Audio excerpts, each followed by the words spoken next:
Hello friends, voyage એકાઉન્ટમાં આપણે 3 sum complete કર્યા. Sum number 4. From the information given below, prepare voyage account of SS Jalpari. Number 1, period of voyage 1/1/2007 to 14 March 2007 including both days. બંને દિવસો ધ્યાનમાં લેવાના છે. તો 1-1 થી સ્ટાર્ટ કરો, 14-3 સુધી ગણો એટલે 73 દિવસ થશે. ઇન્કમમાં આઉટવર્ડ જર્ની 900 ટન્સ ગ્રેન્સ એટલે ઘાસ, 1 ટનના 50 રૂપિયા છે. રિટર્ન જર્નીમાં 1000 ton grains ₹64 ton. Passage money 10,500.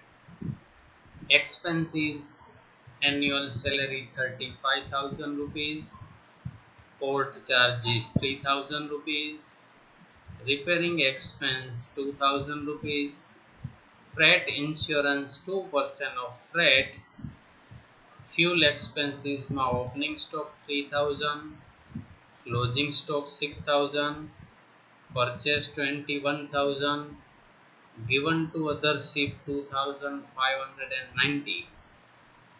Other information: primage 10% on freight, address commission 4% on outward freight and 5% on inward freight. repairing reserve ₹3,000. ખાસ ધ્યાનમાં રાખવાનું, ઉપર રિપેરિંગ એક્સપેન્સ આપેલો છે, નીચે રિપેરિંગ રિઝર્વ આપેલું છે. રિપેરિંગ રિઝર્વ જ્યારે આપેલું હોય ત્યારે એક્સપેન્સને ધ્યાનમાં લેવાનું નહીં, ખાલી રિઝર્વ જ ધ્યાનમાં લેવાનું. The ship was purchased before 5 years. 5 વર્ષ પહેલા શિપ પરચેસ કરેલી છે. Depreciation was deducted at 10% every year as per straight line method. દર વર્ષે ડેપ્રિસિએશન 10% સીધી લીટીની પદ્ધતિએ કાઉન્ટ કરે છે. Book value of ship as on 1/1/2007 was ₹5 lakh. 1/1/2007 ના રોજ આ શિપની બુક વેલ્યુ 5 લાખ છે. Depreciation is to be charged at the same rate in current year. આ વર્ષે પણ એ જ રેટથી ડેપ્રિસિએશન કાઉન્ટ કરવાનો છે. Premium for insurance of ship is at 2% of its original cost. Manager is to be given 10% commission on net profit after deducting his commission.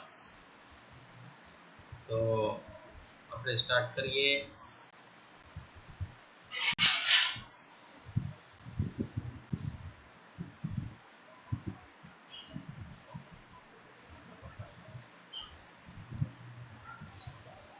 ચાલો, પહેલું જ આપણને પીરિયડ આપેલો છે, તો હેડિંગમાં લખ્યું છે voyage account of ship SS Jalpari from 1/1/2007 to 14 March 2007 यानी कि 73 days.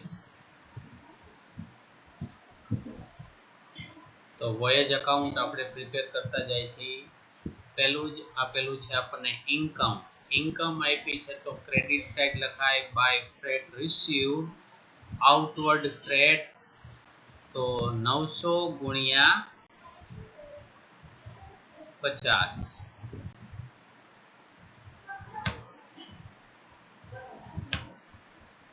તો 45,000 અને પ્રાઇમેજ આપણને નીચે કીધું છે 10%.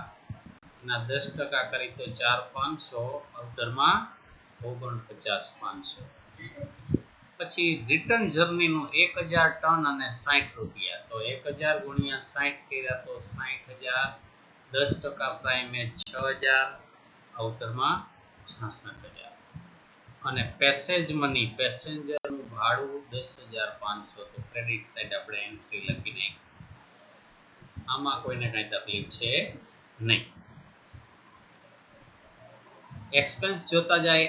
એન્યુઅલ સેલેરી 35,000 આપી છે. આપણે વર્કિંગ નોટ પહેલી બનાવી છે, કેલ્ક્યુલેશન ઓફ સેલેરી. એન્યુઅલ આપેલી હોય એટલે સીધું જ મલ્ટીપ્લાય બાય 73 ડિવાઇડેડ બાય 365 વર્ષની આપી હોય એટલે એને 73 દિવસમાં કન્વર્ટ કરી નાખવાની તો 7000 તો અહીંયા આપણે લખી નાખ્યા ટુ સેલેરી 7000 પોર્ટ ચાર્જીસમાં કાંઈ ઇન્સ્ટ્રક્શન નથી એમને લખી નાખવાનો 3000 રિપેરિંગ એક્સપેન્સ આપેલો છે અને રિપેરિંગ રિઝર્વ આપેલું છે તો આપણે શું કીધું રિપેરિંગ રિઝર્વ જ ધ્યાનમાં લેવાનું તો અહીંયા લખી નાખ્યું આપણે રિપેરિંગ રિઝર્વ 3000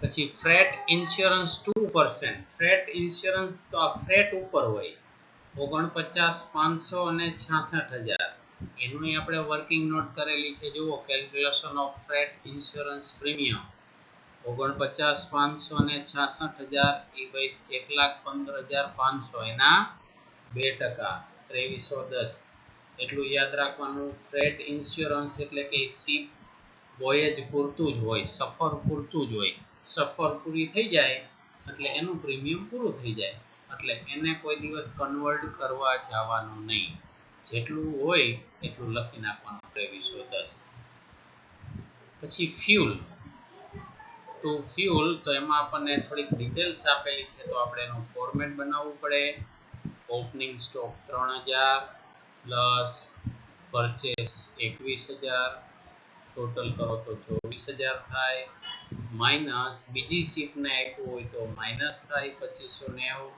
અને માઇનસ ક્લોઝિંગ સ્ટોક 6000 તો ખરેખર આપણી શિપમાં કેટલો કોલસો વપરાણો ફ્યુલ કેટલું વપરાણું 15410 અધર ઇન્ફોર્મેશનમાં એડ્રેસ કમિશન આઉટવર્ડ ઉપર 4% કીધું છે તો 49 500 ના 4% કરો તો 1980 થશે અને ઇનવર્ડ એટલે કે 66000 ના તમે 5% કરો તો 3300 આઉટર 5280 પછી આવે છે ડેપ્રિસિએશન એની જો આગળ દાખલામાં આપણે ડાયરેક્ટ કરેલું છે પણ આમાં થોડીક એનાથી વધારે ડીપમાં વર્કિંગ નોટ કરેલી છે આ એડ્રેસ કમિશનની આપણે જો વર્કિંગ નોટ બતાવેલી છે આમાં એક સિમ્પલ એવો દાખલો લીધો છે કે બધી ટોટલ વર્કિંગ નોટ લઈ લીધી જેથી કરીને તમને ખ્યાલ આવે ડેપ્રિસિએશન 1/1/2007 એની કિંમત આપણને 5 લાખ આપી છે એવું કહે છે કે બિફોર 5 યર 5 વર્ષ પહેલા પરચેસ કર્યું છે અત્યારે 2007 ચાલે છે તો પરચેસ ક્યારે કર્યું હોય તો કે 1/1/2000 હોય ત્યારે શિપની કિંમત કેટલી હોય નવું હોય ત્યારે 100% હોય પહેલા વર્ષે 10% ડેપ્રિસિએશન લાગ્યો 10 એટલે એની કિંમત કેટલી રહી હોય 90 રૂપિયા જ રહી હોય 1/1/2003 વળી પાછો એ વર્ષનો 10% ડેપ્રિસિએશન લેસ કરો એટલે 1/1/2004 કિંમત કેટલી રહી હોય 80 વળી ત્રીજા વર્ષનો 10% લેસ કરો એટલે કિંમત ચોથા વર્ષે કેટલી રહી હોય 70 ચોથું વર્ષ પૂરું થયું એટલે 10% વળી પાછો લેસ કર્યો તો 10 ઓછી થઈ તો 60 અને પાંચમા વર્ષનો 10% ડેપ્રિસિએશન એટલે 5 વર્ષ પૂરા થયા હોય ત્યારે 50% એની કિંમત ઘટી ગઈ હોય અને 1/1/2007 ના રોજ 5 વર્ષ પછીની કિંમત 100 રૂપિયા વાળી કિંમત કેટલી રહી હોય 50 રૂપિયા થઈ ગઈ હોય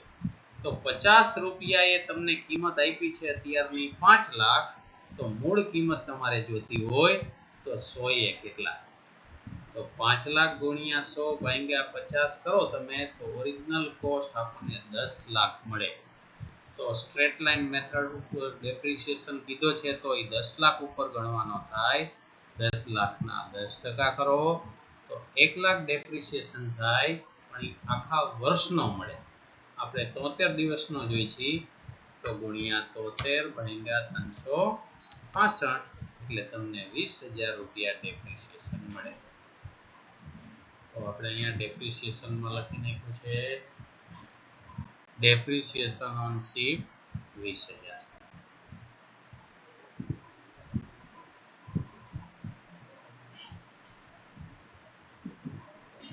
જોઈ લ્યો બરાબર વર્કિંગ નોટ લખી લેજો આ એક વખત આમાં બધી વર્કિંગ નોટો કરેલી છે.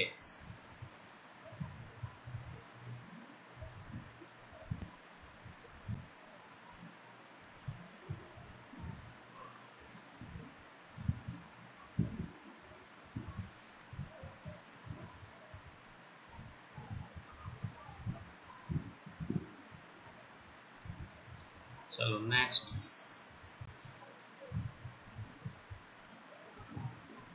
Premium for insurance of ship is at 2% of its original cost. Original cost એટલે જો અહીંયા આપણે ફાઇન્ડ આઉટ કરેલી છે.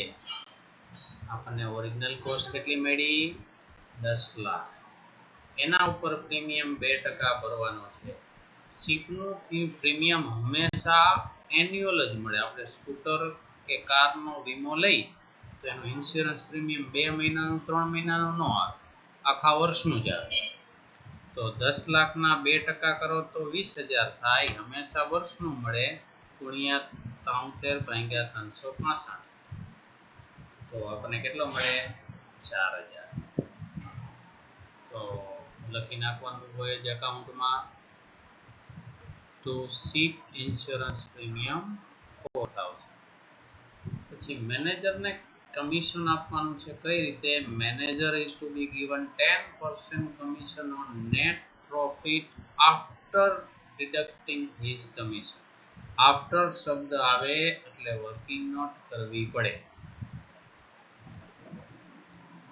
તો calculation of managers commission. Credit સાઇડનો તમે ટોટલ કરો તો 1,26,000 થાય. એમાંથી ડેબિટ સાઇડની બધી એન્ટ્રી બાદ કરી નાખો એટલે 60,000 એન્ટ્રી તમારે લેસ કરવાની થાય એનો ટોટલ. તો હવે કેટલી રકમ મળે છે ગેપથી? 66,000 મળે. 66,000. એના અંદર બે વસ્તુ છે, એક મેનેજરનું કમિશન અને એક નેટ પ્રોફિટ.